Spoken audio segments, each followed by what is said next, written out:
పరిస్థితుల్లో కూడా ఇవాళ పూర్తి స్థాయిలో మీరు చూస్తా ఉన్నారు పేపర్లు 30 రోజుల్లో 28 మర్డర్లు అని ఈ నగరానికి ఏమైంది అని చివరికి ముఖ్యమంత్రి గారికి అప్పుడో ఇప్పుడో ప్రభుత్వానికి వెన్నుదన్నుగా నిలిచే పత్రికలే వార్తలు రాసే పరిస్థితి కూడా వచ్చింది.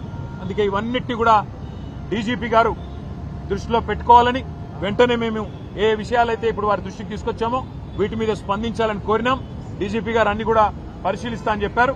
మాకు పోలీస్ యంత్రాంగం మీద వారి మీద సానుభూతి ఉంది. వారికి కూడా నేను చేసే విజ్ఞప్తి ఒకటే, అధికారం ఎవరికీ శాశ్వతం కాదు. ఇవాళ రేవంత్ రెడ్డి మిమ్మల్ని అడ్డం పెట్టుకుని రాజకీయం చేసి పబ్బం గడుపుకోవాలనుకుంటా ఉన్నాడు. మిమ్మల్ని అడ్డం పెట్టుకుని మిమ్మల్ని బదనాం చేసి ఇవాళ తానేదో 4 రోజులు పదవిని కాపాడుకోవాలనుకుంటా ఉన్నాడు.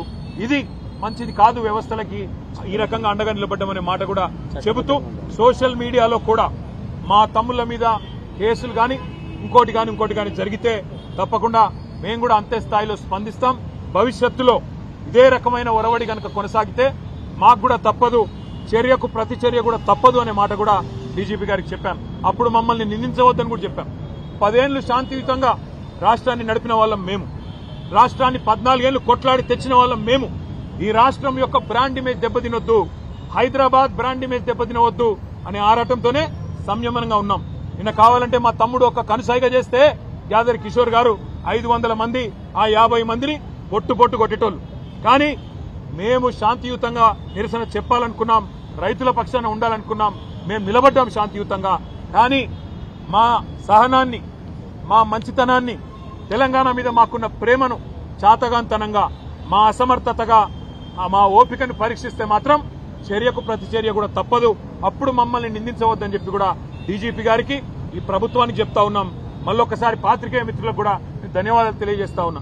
నిన్న జరిగిన ఈ సంఘటనలన్నిటి కూడా రాష్ట్ర ప్రజల దృష్టికి తీసుకొచ్చినందుకు, తప్పకుండా మీ బాధ్యత మీరు సక్రమంగా నిర్వర్తించినందుకు మా ఎలక్ట్రానిక్ మరియు ప్రింట్ మీడియా సోదరులకు కూడా హృదయపూర్వకంగా మా ధన్యవాదాలు. నమస్కారం. Thank you.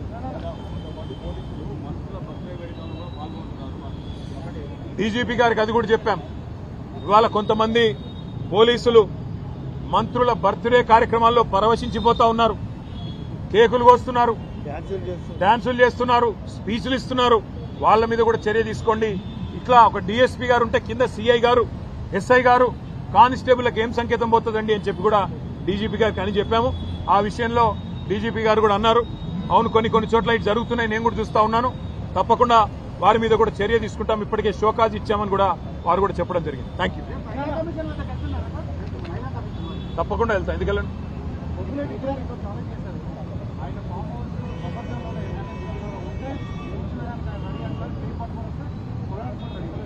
పొంగులేటి గారికి అంత శ్రమ అవసరం లేదు, పొంగులేటి గారికో ఇంకోరికి అంత శ్రమ అవసరం లేదు.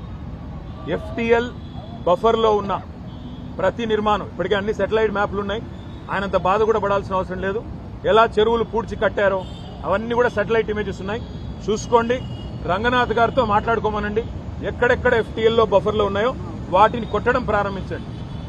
పొంగులేటి శ్రీనివాసరెడ్డి గారు, వివేక్ గారు, P6 వివేక్ గారు, అదేవిధంగా కేవీపీ రామచంద్రరావు గారు, మధు యాష్కి గారు, పట్నం మహేందర్ రెడ్డి గారు, ఇంకా కేవలం గుత్తా సుఖేందర్ రెడ్డి గారు, వీళ్ళందరి ముందు నేలమట్టం చేసి ఆ తర్వాత సామాన్య ప్రజల మీద పడాలని చెప్పి ప్రభుత్వానికి నా విజ్ఞప్తి. Thank you.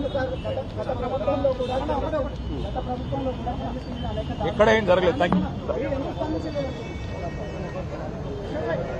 కేంద్రాల్లో, అన్ని మండల కేంద్రాలలో